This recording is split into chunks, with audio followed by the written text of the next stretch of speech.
Welcome to NucleCast, the official podcast of the NLAW Deterrence Center.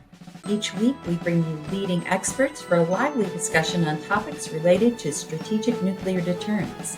Our host is Dr. Adam Lowther, Director of Strategic Programs at the National Strategic Research Institute. The views of the hosts and the guests are their own.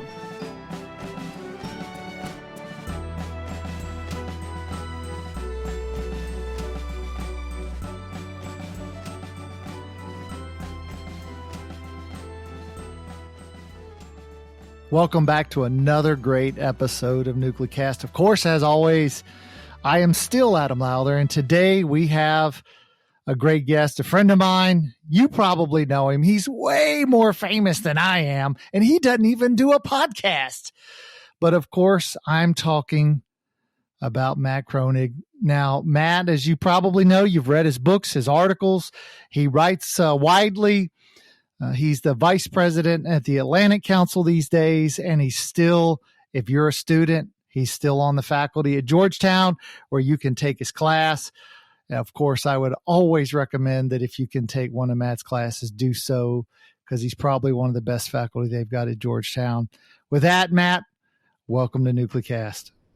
Well, Adam, thanks very much for that very generous introduction. And we have been friends and colleagues for a long time, so it's really a pleasure for me to be back and talking with you and your listeners on these important topics. So one of the big things that, we've talked about over the years, and I think you probably did about the best job of anybody, is when you wrote a book a few years ago that, I think, what was that, 4 years ago, maybe by now, 3 years ago? 2018, if I'm thinking of the same book. Yeah, The Logic of American Nuclear Strategy. And in that book, you made the case for, and I think it's particularly important after Jake Sullivan's speech to the Arms Control Association, but you argued that nuclear superiority actually does matter. And for at a time when the Russians clearly, they've suspended participation in New START, they very well may have a breakout. They clearly have a non-strategic nuclear weapons advantage of thousands. The Chinese are expected to go to 1,500. The North Koreans are going to build, we don't even really know. Kim Jong-un says he'll have a peer arsenal to us. We'll see what that looks like. The Iranians are, enriching to weapons grade. We very well could be severely outmatched by bad guys in the very near future. I thought it would be important to actually have this discussion about nuclear superiority. So for the listeners that maybe they've read the book, but they forgot it, or maybe they've never read the book, tell us what your basic argument of why does superiority matter? Well, sure. Happy to do that. And if you don't mind, I think I'd maybe rather start with the conventional wisdom, because Sure. I think that sets up my argument. Because there is this conventional wisdom in the academic community that says as long as you have a secure second strike capability, as long as you can absorb a nuclear attack and retaliate with a devastating second strike, that's enough for deterrence. And anything above and beyond that is overkill and irrelevant. The problem with this theory is that you look in the real world, and that's not how countries behave. The United States has thousands of nuclear weapons, counterforce targeting strategies, missile defenses. Russia, China are building up, as you point out. And so they're not behaving according to the theory. So there's a mismatch between the academic theory and the evidence. And scholars who've looked at this in the past have noticed this gap and have essentially dismissed the real world and said, well, my theory is right, the world is wrong. Policymakers should pay attention to my theory. And so in this book, I try to take the opposite approach and say, if we really want to be social scientists, we need to explain the way the world really is and the way it really works. And clearly, policymakers in the U.S. and elsewhere believe that nuclear superiority and numbers of nuclear weapons do really matter. So I can jump straight into why I think they matter. Go for it. Go for it. Okay. Well, I'm a professor, so I'm used to speaking in 70-minute sound bites, but please, cut me off. But so I think first, let's start with, I think superiority matters for warfighting, for coercion in high-stakes crises, and for deterrence. And so I'll just go through each of those. God forbid, if there is a full-scale nuclear exchange, obviously numbers of nuclear weapons matter. If the United States absorbs 1 or 2 or 10 nuclear weapons, that would be a catastrophe of historic proportions. But absorbing hundreds or thousands or tens of thousands of nuclear weapons would be even worse. And so the nuclear balance of power between the United States and its adversaries does determine nuclear war outcomes. Now, obviously, the purpose is to deter nuclear war in the first place, but I think if we want to be serious nuclear strategists, we do need to think the unthinkable, is the way Herman Kahn put it, and think about that. Okay, so if there are differences in nuclear war outcomes, then that does affect, I think, nuclear coercion. And many nuclear strategists over the years have thought about nuclear deterrence as a game of chicken. Think of 2 cars on a collision course. Which car is going to swerve first? You can think about the Cuban Missile Crisis, where the United States and the Soviet Union were kind of on a collision course. The Soviet Union swerved and moved missiles. So what determines who wins these games of nuclear brinkmanship, these games of nuclear chicken? And I argue in the book that the nuclear balance of power does matter, that if the nuclear war is going to be very catastrophic for one side, less catastrophic for the other side, the country that has superiority, that's in the stronger position, is going to be more willing to run risks. Now, that's not to say that they automatically win, that the other side automatically backs down, but on average, as leaders are making these gut-wrenching decisions, should we escalate this important crisis to achieve our objectives, or should we back down to avoid nuclear war? The country in the superior position is going to be more likely to say, this is tough, but let's stand firm. The country in the inferior position is going to be more likely to say, this is tough, it's time to seek off-ramps. Or to use the chicken analogy, we might expect the smaller car to swerve first, even if a crash is bad for both. And then the third and final point is for deterrence itself. If you're going to play a game of nuclear chicken and you have to drive a Prius and the other guy's driving a Hummer, you're probably going to say, you know what, I'd rather not play today. And the next day say, you know what, I'd rather not play today. And so I think that's why, from theoretical terms, that nuclear superiority does matter. And then I think there are several reasons why, in particular, pursuing a more robust nuclear force makes sense for the United States, more so than for other countries. Yeah, it's when you talk about sort of the guy with the inferior arsenal says not today, of course that drives me to think about Ukraine and this, with Russia making nuclear threats, and I mean we're very clearly the ones in the inferior position here, so that would mean that we're the ones that back down over and over and over again. Am I reading this as you look at the Ukraine? I mean, that's part of what Atlantic Council does, is look at this. And as you and the folks at Atlantic Council look at it, how do you see it? Yeah, well, I think we can think about the nuclear balance between the United States and NATO on one hand and Russia on the other hand, both at the strategic level and the non-strategic level. At the strategic level, who has the advantage? There, I'm not sure. Russia probably does have more numbers because, in addition to their New START constrained arsenal, they have these other strategic capabilities not counted by New START, their so-called exotic systems. But then clearly at the non-strategic level, Russia does have the advantage. Thousands of non-strategic nuclear weapons, depth charges, short-range missiles, basically every weapon they have, they put a nuke on it. The United States and NATO only have these 200 or so gravity bombs. And so Russia does have the non-strategic nuclear advantage, and I think they're using it. And Putin has been making nuclear threats, basically trying to turn the war in Ukraine into a game of nuclear chicken. And the United States has continually swerved from this. Biden has said very clearly that he doesn't want nuclear escalation, that he's afraid of nuclear escalation, that he's purposely limiting American conventional aid to Ukraine to avoid nuclear escalation. So I think Putin's nuclear threats are working, and that's a problem. And I think to counter this, we should be sending the opposite message, that we're not going to be deterred by Putin's nuclear threats, and that if he uses nuclear weapons, we have the ability to and will to respond in kind. Unfortunately, it's not clear that we have the capability now, because we've let our non-strategic nuclear arsenal deteriorate so much since the end of the Cold War, and I do think that the United States should build additional non-strategic nuclear capabilities like SLICM-N to start, but probably more in addition to that.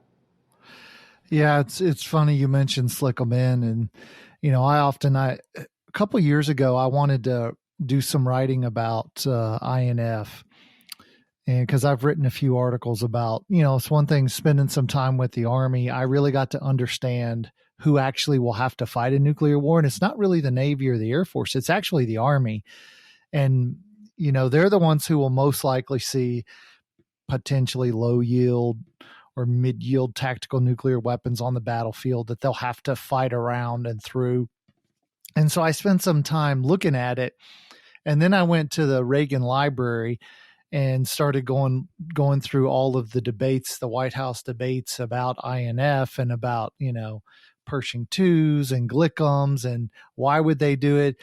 And in some respects, I think we're in a sort of similar time now, except we're not following the wisdom that, sort of Reagan established, where, he built a very scary arsenal to then negotiate it away at a time when, and, I guess I would always, somebody pointed out to me, and I think they're 100% right, that this really isn't for the Russians. It's all strategic.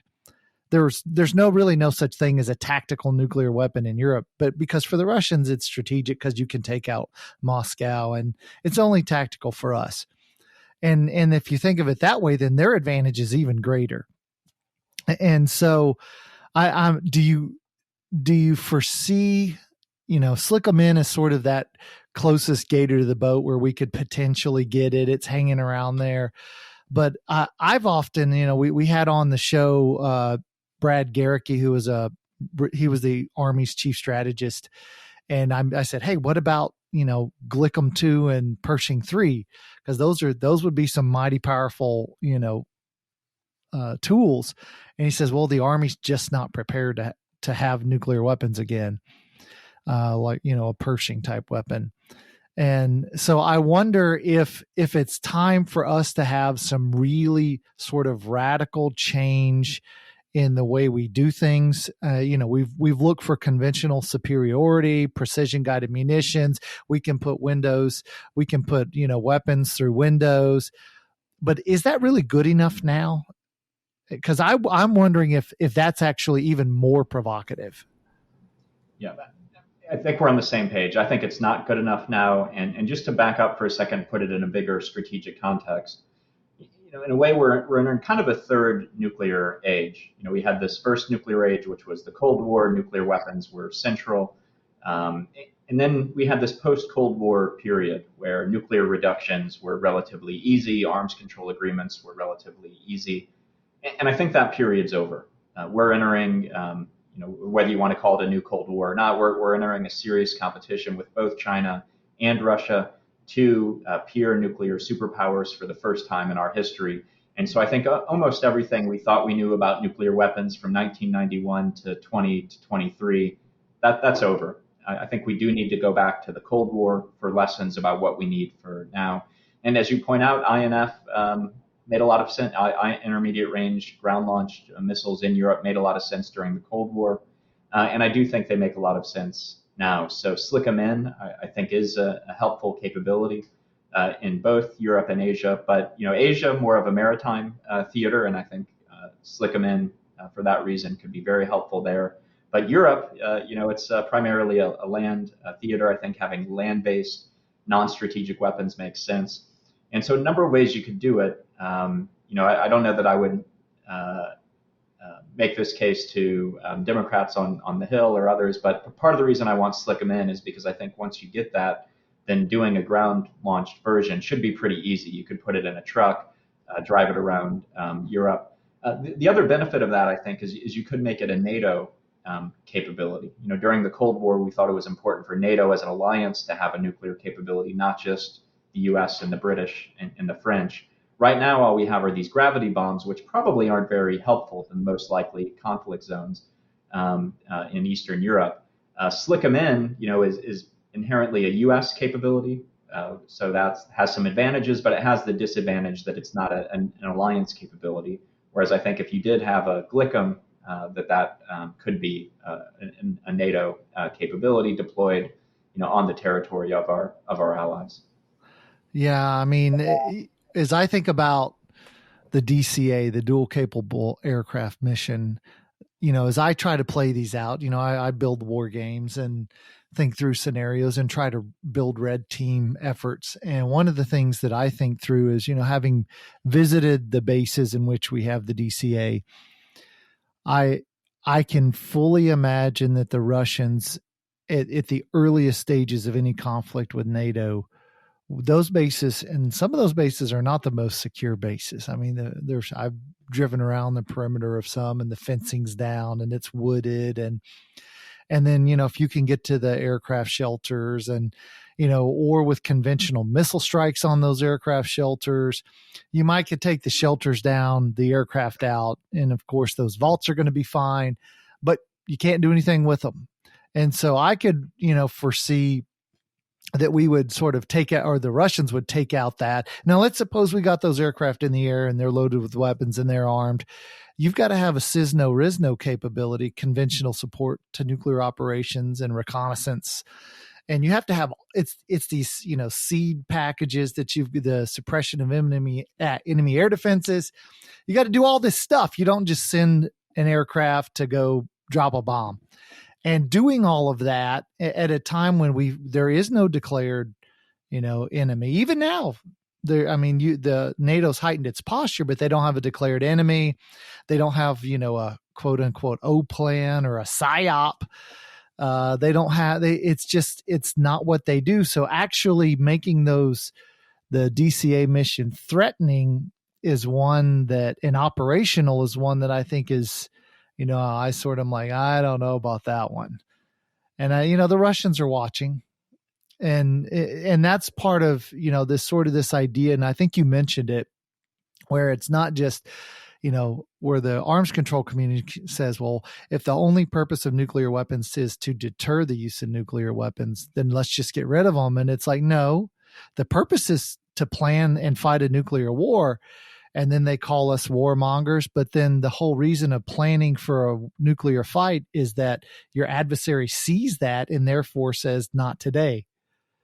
I mean, am I missing something, Matt, or how do we convince those that don't understand sort of this way of thinking? How do we convince them of it? Well, that's a good question. And, I think there are a lot of people who can't be convinced that for them it is more ideological. They think that nuclear weapons are bad. It doesn't matter whose nuclear weapons, Russian nuclear weapons and American nuclear weapons, they're all bad. They don't have any influence in Russia, but they can get in the op-ed pages in the United States and say, let's get rid of our nuclear weapons. Fortunately, I do think that those people are increasingly outside of the policy mainstream. I mean, if you look at the strategic arsenal modernization started under Obama, continued with Trump, continued with Biden. So I think there is good bipartisan support there. And then, I do worry about the non-strategic nuclear weapons, but, the Trump administration proposed slick 'em in. Biden said they're going to cut it, but now you have bipartisan majorities in Congress who are wanting to fund slick 'em in. There is a new Congressional Commission that's meeting, expected to release a report soon. So I hope that it seems to me that the bipartisan consensus on actual policy is moving in the right direction. Yeah, I mean, if I know you're a member of that Strategic Posture Commission, is there anything you want to share with us about, what y'all have been thinking and sort of what we might expect? Well, I'm not at liberty to talk about the deliberations or the recommendations, but we are meeting, and we do owe a report to Congress very soon. So I think you and your listeners can expect to see that probably early this fall. And I do I do think we're entering a new period, and fresh thinking is needed. And I hope the commission report is at least a step in that direction.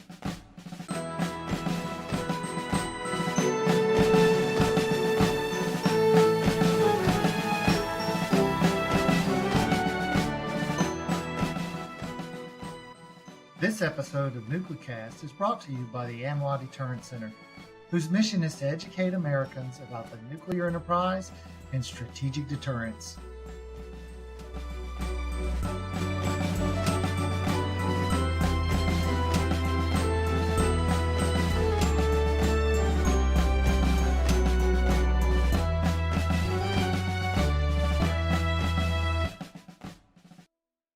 Well, so Jake Sullivan, the National Security Advisor, went to the Arms Control Association's annual meeting and said that, he basically said what we on the sort of pro nuke side would think he should say in terms of, the Chinese are building, the Russians are bad, they've got a lot more. But then he sort of let us all down when he said, but we don't need any more nukes to deal with this, which was sort of one of those head scratchers.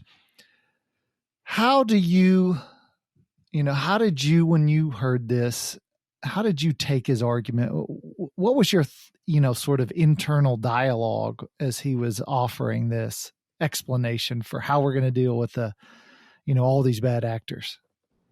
Yeah, so I'll make 2 points. First, looking at the Biden nuclear posture review, and which I think Jake Sullivan was also referencing during that speech.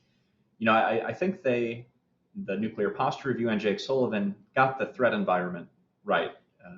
That this is a dangerous threat environment, two-peer nuclear powers, China's building up.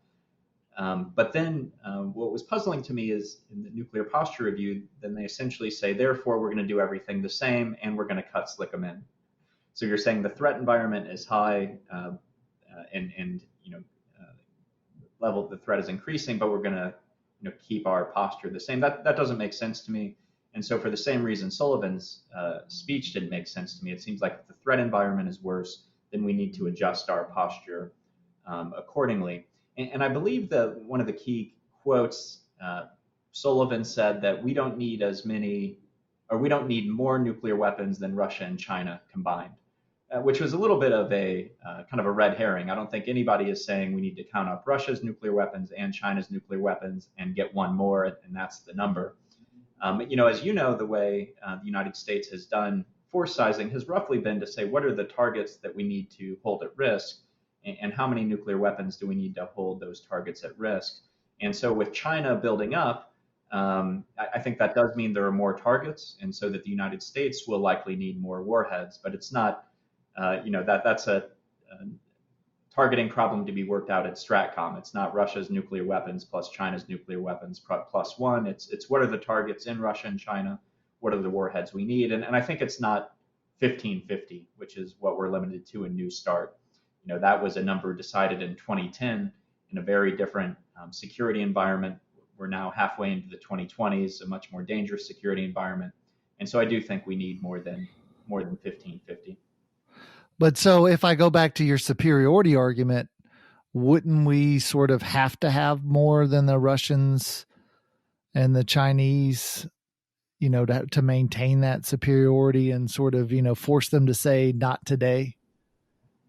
Yeah, so I think for superiority, what really matters is your vulnerability to nuclear war. How devastating would nuclear war be for you? How devastating would it be for the opponent? And you want the opponent to look at that and say, it's going to be bad for both sides, but for them to say, this is really bad. We need to seek off ramps immediately. For the United States to be able to say this will be really bad, but we're going to hang firm. And so it's not only about numbers of nuclear weapons. I think numbers of nuclear weapons is the most important driver. But I don't think it's as simple as making sure that we have at least one more nuclear weapon than China. It's about, do we have the posture, the targeting, the delivery vehicles, the missile defenses, the civil defenses, the command and control, the whole kind of posture, so that when we're looking at this, it seems less scary to us than it does to them. We're recording this on August the 8th, so we've just had Hiroshima's anniversary and tomorrow's Nagasaki. And just based on our conversation, it seems to me we may find ourselves in a position where we're so outmatched that a counter force approach is untenable, and that we may need to go to a counter value, which is, sort of striking cities and things that people care about. And, as I've, read articles about that have come out in the last few days about why we didn't need to use an atomic bomb and this kind of stuff, I sort of think, well, hey, for those of you in the disarmament community who want us to have fewer weapons, even as our adversaries grow, you should like attacks on cities, because that's exactly where we have to go to if you win the argument and carry the day.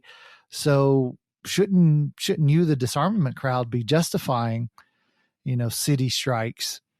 And that's not what I'm hearing. And I sort of wonder, I've been thinking a lot about just this idea of sort of, I used to teach a course in formal logic.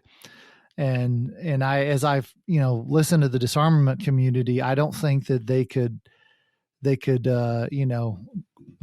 couldn't map out their arguments in a logic form and such that it would be logically consistent. And I wonder, oftentimes arguments are more about emotion than they are about, fact or theory or anything of that nature. And it seems that in many respects, this is really an argument about sort of a military argument versus an emotional sort of a moral argument. How do you sort of address this, this dynamic of, people are fighting sort of two different fights that are not the same, and then sort of fighting each other? How do you sort of address that component? Yeah, I got a few things I'd say. So one, as you point out, the United States, has always had a so-called counterforce targeting strategy. So that is that we don't purposely target population centers. Rather, we hold at risk enemy command and control, military forces, including nuclear forces, bases. And there are three reasons, I think at least three reasons the United States has done that. One, for moral and legal reasons. We try to comply with the law of armed conflict, even when it comes to nuclear war. Two is strategy reasons, so-called damage limitation, that, God forbid, if there is a nuclear war, if we can destroy the enemy's forces before they can be used against us and our allies, that is advantageous. And then third, deterrence is all about holding at risk that what your adversary values. So what do Putin and Xi value? Do they value their people? I think we see right now in the war in Ukraine that Putin doesn't care about Russian civilian casualties. He's perfectly willing to kill a lot of Russians, but he does care about his command and control, his military, and so holding that at risk, I think, is an effective deterrent. So you are right now that, but doing counterforce requires requires more numbers, because then you need to hold at risk all those targets. If we just wanted to kill a bunch of people in Beijing and Moscow, maybe 2 nuclear weapons is enough, maybe 4. But if we want to hold at risk all these other targets, then we need more numbers. So you do have people now arguing that with Russia and China, both as that maybe that doesn't work anymore, maybe we can't do it, that we do have to go to a counter value strategy. But I think that for many of those people, it's looking for justifications to cut the size of the arsenal. I don't know that they think that would really be a good strategy. I think that they're looking for justifications to cut. My argument would be, I think we know how to do deterrence. We've done it with the Soviet Union and then Russia for decades without a deterrence failure so far. And so now that we're dealing with two powers, I don't think the solution is to fundamentally rethink deterrence theory or deterrence strategy. I think we know how to do it. We just have to apply it to 2 actors and then say what are the forces we need to do it for 2 instead of just for 1. Now we're, I like to, sort of near the end of the show, I bring out my genie, Bob, and I grant, or Bob grants, I want to rub that lamp, and Bob grants wishes. So Bob, of course, he's granting you 3 wishes. but they got to be in regard to nuclear strategy in the arsenal. That's Bob's stipulation. So as you make those three wishes, what are they? Well, if it's really a magic genie, I guess wish number one would be Russia, China, North Korea, and Iran agree to unilaterally disarm. That makes our deterrence challenge much easier. Two, I guess, that's unlikely, but I think that would be good. But two would be that the U.S. Congress and U.S. administrations and the American people understand the gravity of this situation. Nuclear deterrence is the most important mission of the U.S. Department of Defense anyway. I think people have forgotten that since the end of the Cold War. And as a result, we've let our modernization programs, I don't think they've received the funding that they need. We're facing a situation where our nuclear weapons are getting old before the new ones are coming online.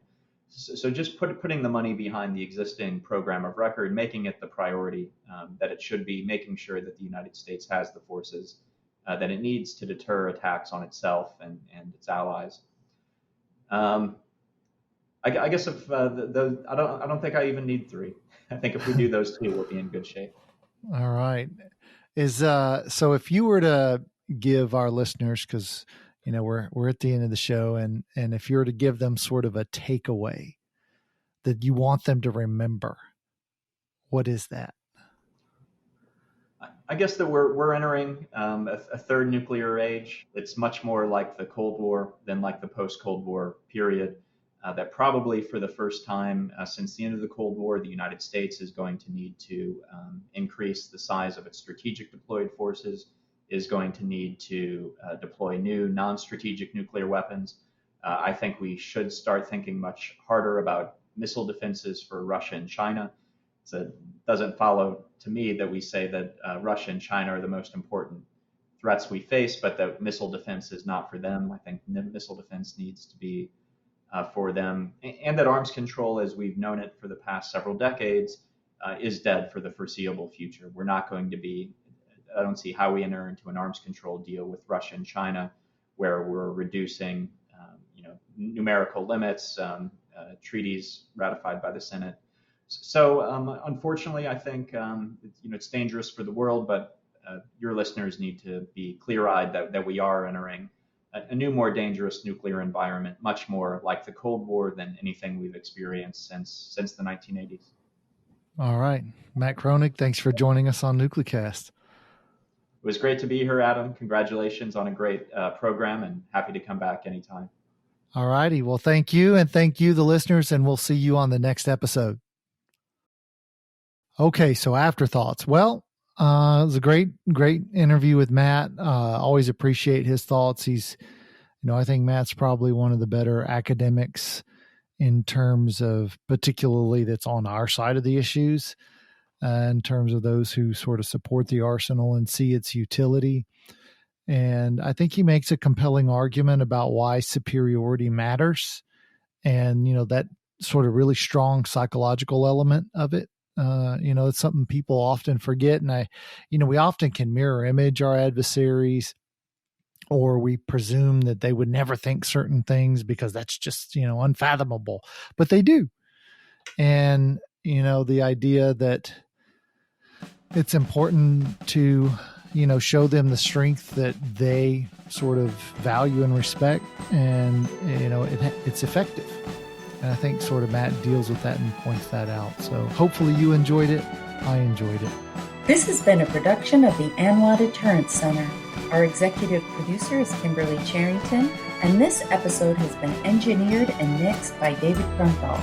Follow the show on LinkedIn, Facebook, and Twitter at NucleCast. Listen, follow, and review the show on Spotify, Apple Podcasts, Amazon Music, or wherever you listen to your favorite podcasts.